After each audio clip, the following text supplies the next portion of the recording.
Ini langkahnya yang ingin kita bahas bersama. Ya, jadi langkahnya 4 langkah yang teks yang kemarin kita bagi itu kita akan melihat secara berurutan. Yang pertama, melihat ketidakberesan sosial dalam aspek semiotiknya dari teks itu. Apa yang dimaksud ketidakberesan sosial? Di dalam teks itu apakah ada ketidakadilan? Di dalam teks itu kita periksa apakah ada diskriminasi. Jadi kita boleh pilih salah satu. Apakah di situ ada abuse of power? Apakah di situ ada budaya patriarki yang menghambat? Apakah di situ ada manipulasi?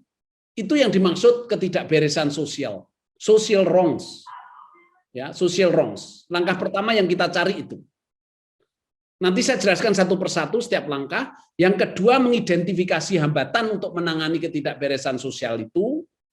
Langkah yang ketiga, apakah tatanan sosial membutuhkan ketidakberesan sosial? Dan yang terakhir, solusinya. Saya jelaskan satu persatu. Jadi ketidakberesan sosial itu dalam teks harus selalu kita identifikasi, kita temukan. Ya, kita cari di dalam teks itu apa. Setelah kita cari, kita analisis dengan tata bahasa, perbendaharaan kata yang dipakai, metafora yang dipakai, ya, ungkapan-ungkapan yang bagi kita anggap diskriminatif, ungkapan-ungkapan yang melebih-lebihkan, lebih menghargai yang lain, nah itu harus kita lihat nanti ya dari teks itu. Setelah dilihat itu, dilihat perbendaharaan kata yang digunakan dan sebagainya, kemudian kita harus memilih kerangka teori. Ya, apapun yang kita miliki. Saya kira semua sudah memiliki salah satu kerangka teori untuk membantu supaya analisis linguistik, analisis bahasa itu bisa berubah menjadi data ilmiah, supaya menjadi data ilmiah. Maka kita butuh salah satu kerangka teori. Itu yang pertama. Apa gunanya kerangka teori? Ini nanti ada kaitannya dengan langkah keempat. Jadi kerangka teori yang saya pakai harus menjanjikan bisa memecahkan masalah di langkah yang keempat itu. Nah, ini yang ya, perlu. Ini langkah yang pertama. Kalau Anda lihat langkah pertama ini loh yang analisis teksnya itu ini. Kita semua enggak usah belajar linguistik, kita bisa. Perbendaharaan kata yang dipakai apa, maknanya, istilahnya ya. Misalnya kalau di situ ya teks yang sudah saya bagi, Anda setuju enggak menggunakan istilah defisit laki-laki? Ya. Anda setuju enggak kelihatannya itu mengatakan adanya demografi yang timpang? Ya, itu istilah-istilah seperti itu nanti yang akan kita analisis. Lalu perpaduan kalimatnya, pemaknaan katanya. Lalu nanti kita lihat juga di situ siapa saja yang diwawancarai siapa saja yang dimintai pendapatnya di situ. Nah, itu juga menarik nanti. Ini yang analisis teksnya. Lalu yang kedua hambatan-hambatan untuk menghadapi masalah sosial itu. Jadi kalau kita ingin memecahkan masalah, apa hambatannya? Ya. Dalam kasus itu, dalam teks yang sudah saya sebarkan, sudah Anda terima itu, kalau itu merupakan suatu ketidakadilan terhadap perempuan, dari teks itu kelihatan apa? Hambatannya apa sih untuk mengatasi ketidakadilan atau diskriminasi terhadap perempuan itu? Apa hambatannya? Nah, itu nomor 2. Nomor 3 adalah apakah ketidakberesan sosial dikehendaki oleh struktur sosial atau oleh tatanan sosial? Maksudnya apa ini? Saya beri contoh sederhana. Dulu waktu kuliah, masih bayarnya itu bukan e-money, tapi cash. Ya. Kalau terlambat bayar, didenda 20%. Didenda 20%. Tetapi denda itu ternyata tidak membuat orang jera. Kok semakin banyak malah. Karena apa? Bendaharanya korup ternyata. Jadi dendanya diambil, laporannya dibuat tepat waktu. Gitu loh. Itu berarti tatanan sosial menghendaki ketidakberesan sosial. Struktur sosial mendukung adanya ketidakberesan sosial. Contoh yang lain lagi. Dulu masih ingat tentu Anda semua, ada namanya semester pendek untuk mahasiswa. Supaya mereka tidak lagi, kalau tidak lulus, tidak lagi mengulangi tahun depan. Dengan mengikuti semester pendek, hanya 1,5 bulan, itu sama dengan 1 semester, lalu bisa ujian.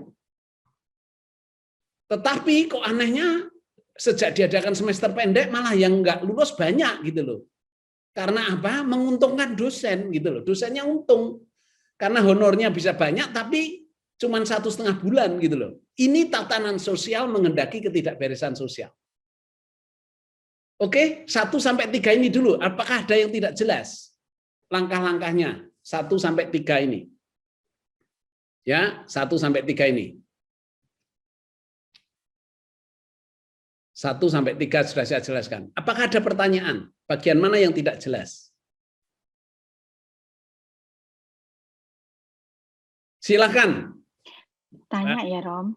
Ya, mari. Boleh ya? Saya Boleh. Riri, Rom. Ya. Itu tadi untuk mendeteksi ketidakberesan sosial. Ya. Nah, itu kan tergantung siapa yang melakukan itu atau si penelitinya begitu kan? Ya. Yang membaca. Berarti di situ bisa saja kalau orangnya tidak paham betul maksud dari esensi dari CDA ini, bisa saja keliru ya. Bisa, mendeteksi tidak masalah. ketidakberesan sosialnya. Tidak masalah. Tapi kan kemarin sudah saya katakan, Bu Riri, salah satunya adalah peneliti sudah berpihak kepada korban dan menghendaki perubahan, dan mereka yang menghendaki perubahan. Itu minimal sudah membantu si peneliti melihat siapa korban dalam teks itu. Karena saya kebetulan saya kan mengajar misalnya mahasiswa yang sangat tingkat awal. Ya. Untuk mereka misalnya semester 1 tuh mungkin belum agak sulit ya, masih agak sulit untuk bisa dengan cepat mengatakan ini loh ketidakberesan sosialnya di sini gitu ya. Kesan saya kok berarti memerlukan diberi pengantar, Bu, bahwa si DE ini sudah memihak kepada korban. Tentu mereka akan mudah mengidentifikasi dalam teks itu siapa korbannya. Dilatih gitu aja ya. Ya, seperti hari ini jadi di awal dengan begitu, siapa korbannya atau siapa yang menghendaki perubahan di dalam teks itu. Ya, jadi kasih, Dok. Untuk masuk ke ketidakberesan sosial, masuklah ke sana dulu, Bu, supaya mereka tertolong. Betul, terima kasih pertanyaan. Terima kasih. Masih ada yang lain yang mau tanya atau tidak setuju, silakan. Yang belum jelas bagian mana gitu. Nggak apa-apa, kita sama-sama belajar kok. Cuman saya mau sedikit, mau jadi pada awal kalau kita ada satu teks yang mau dibedah, berarti harus diberikan satu, tadi Romo bilang kan dikasih pengantar, karena kan kadang-kadang suatu masalah bagi satu orang belum tentu masalah bagi orang yang lain. Betul. Nah, jadi kita di sini harus memberikan satu seperti asumsi. Ya. Saya memberi contoh, Lorenz. Waktu saya mengajak mahasiswa saya menganalisis itu iklan rumah sakit di Singapura, ya, iklan rumah sakit di Singapura, mereka yang dari kalangan atas merasa apa yang tidak beres. Karena di Singapura berobat memang pelayanannya bagus, alat-alatnya lengkap, semua tidak ada masalah hambatan-hambatan. Sedangkan mereka yang tidak pernah, lalu mereka sedang merasakan adanya ketimpangan di situ. Nah, belum nanti mereka waktu melihat, loh, kalau rumah sakit di itu nomor emailnya saja bukan Gmail, mempunyai khas milik pribadi, nomor khusus yang menyewa, ya toh. Hal-hal seperti itu loh, Lorenz. Jadi bisa saja orang tidak peka, tapi begitu diantar dengan tanya siapa korbannya, siapa diuntungkan, siapa dirugikan dalam teks itu, orang mulai masuk. Itu Lorenz. Ya, jadi ada satu pengkondisian untuk mengarah dengan memberikan pertanyaan-pertanyaan. Ya, ya. Untuk sampai bisa merumuskan ketidakberesan sosial. Ya, karena anak milenial, ya saya kebetulan, ini seperti contoh paling gampang yang saya lihat itu adalah kebetulan anak saya yang saya lihat, itu kadang-kadang menurut kita, saya suka tanya, dia bilang, menurut mereka tuh itu biasa-biasa aja, tapi kalau menurut kita kan itu something, it's not normal, tapi buat anak sekarang it's normal, why not gitu kan? Ya, betul. Justru ini kan sebetulnya ini sekaligus Lorenz, ini kan bentuk konsientisasi sebetulnya. Bentuk-bentuk alat penyadaran ini. Iya. Karena apa? Yang mereka katakan normal itu berarti apa? Berarti membenarkan, di awal saya mengatakan bahasa itu sudah membekukan ideologi. Sampai orang sudah tidak merasa salah lagi. Karena dia sudah menyatu dalam bahasa, ideologi, dan nilai itu. Begitu, Lorenz? Ya, makasih Romo. Ya. Ada masih yang lain? Maaf, saya tanya lagi ya, Rom ya. Mari. Ini apakah ada usia minimal tertentu yang kita sudah boleh memperkenalkan ini? Karena saya tadi sedang mikir, kalau udah mahasiswa mah sudah lumrah kalau dia sudah bisa berpikir kritis. Tapi apakah kita juga bisa misalnya memperkenalkan ini ke anak SMA gitu? Atau anak SMP? Atau masih terlalu cepat ya, Rom ya? Bu, di Perancis itu SMA sudah dapat filsafat, Bu. Iya, ngiri ya, Rom. Dari SD malah. Saya pernah lihat di toko buku tuh, waduh, ngiri banget gitu. Ya, jadi waktu saya baca soal untuk mendapat bakalaureat untuk anak SMA itu, lise itu, saya saja belum tentu bisa mengerjakan. Tetapi luar biasa, Bu. Mengapa kita tidak mulai dengan itu? Ini yang saya kaitkan dengan kemarin, Bloom, taksonomi Bloom. CDA ini melatih di analisis, evaluasi, dan kreasi. Bukan lagi hanya menghafal, mengulangi, memahami, dan menerapkan. Bukan hanya itu. Mengapa tidak sejak SMP kita sudah bisa? Dengan lebih sederhana lah pertanyaannya. Kalau kamu melihat ini, siapa diuntungkan, siapa dirugikan? Itu kan sudah pernyataan kritis. Siapa yang mengatakan? Jadi pertanyaannya bukan benar atau salah. Siapa yang mengatakan? Dan apa kepentingan dia mengatakan itu? Baru kemudian benar salah berikutnya. Jangan pertama-tama benar salah.